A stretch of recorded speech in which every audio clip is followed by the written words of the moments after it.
सिया अपने घर की बालकनी में खड़ी थी, हाथ में चाय का कप और आंखों में हल्की मुस्कान। सूरज की हल्की धूप उसके बालों पर पड़ रही थी। उसके बगल वाले घर से अचानक आवाज आई, सिया, तुम फिर से गुलाबों में खो गई हो। सिया की मुस्कान और भी तेज हो गई। यह आवाज आर्यन की थी, उसका बचपन का दोस्त और अब शायद उसके दिल का सबसे करीब इंसान। सिया ने थोड़ी शर्माते हुए कहा, आर्यन, तुम हमेशा मेरे पीछे क्यों पड़े रहते हो?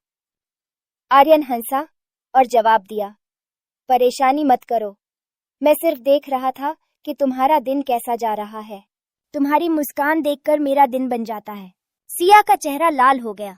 वह चुप रही, लेकिन उसके दिल ने तेजी से धड़कना शुरू कर दिया।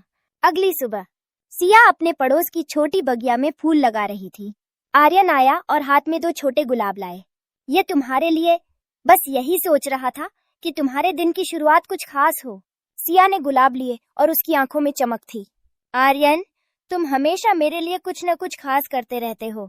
आर्यन ने उसकी तरफ देखा और धीरे से कहा, क्योंकि तुम मेरे लिए खास हो सिया, हमेशा से। सिया की सांसें थम गईं। यह पहली बार था जब आर्यन ने अपने दिल की बात इतनी साफ कही थी। दिन भर के छोटे छोटे पल। आर्यन ने सिया के लिए चाय बनाई। सिया ने आर्यन के लिए अपने हाथ से बिस्कुट बनाए। दोनों एक दूसरे की नन्ही नन्ही आदतों को देख मुस्कुराते रहे। शाम को दोनों पार्क में टहल रहे थे।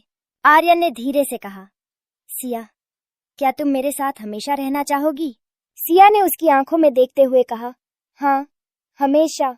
और इस तरह उनका प्यार छुपा हुआ लेकिन गहरा बन गया। आर्यन और सिया की चुपके चुपके मोहब्बत। आर्यन और सिया बचपन के दोस्त थे।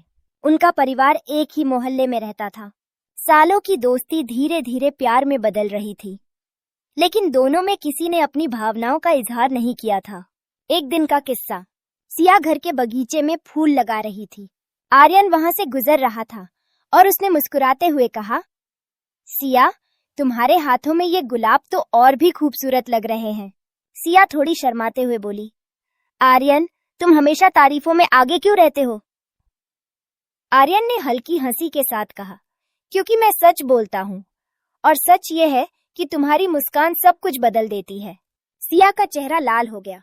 वह चुप हो गई, लेकिन उसके दिल की धड़कन तेज हो गई। अगले दिन आर्यन ने सिया को फोन किया। सिया, क्या आज शाम तुम्हारे साथ थोड़ी देर टहलने जा सकता हूँ? सिया ने मुस्कुराते हुए कहा, हाँ, क्यों नहीं। शाम को दोनों पार्क में टहल रहे थे। आर्यन ने धीरे से कहा, सिया, मुझे तुमसे कुछ कहना है। मैं तुम्हें बहुत पसंद करता हूँ। कि सिया के लिए यह सुनना किसी सपने के सच होने जैसा था। उसने भी धीरे से कहा, आर्यन, मैं भी तुम्हें पसंद करती हूँ बहुत। दोनों एक दूसरे के हाथ थामे खड़े रहे और चुपचाप अपने प्यार का एहसास किया। एक सप्ताह बाद आर्यन ने सिया के लिए एक सरप्राइज तैयार किया। वह सिया के घर के सामने खड़ा था, हाथ में गुलाबों का गुलदस्ता लिए। सिया, यह तुम्हारे लिए और मेरे दिल से। सिया ने गुलाब लिया और उसके आंखों में आंसू थे। आर्यन, तुम हमेशा मेरे लिए खास रहोगे। आर्यन ने सिया को गले लगाते हुए कहा, और तुम हमेशा मेरी खुशियों का कारण रहोगी।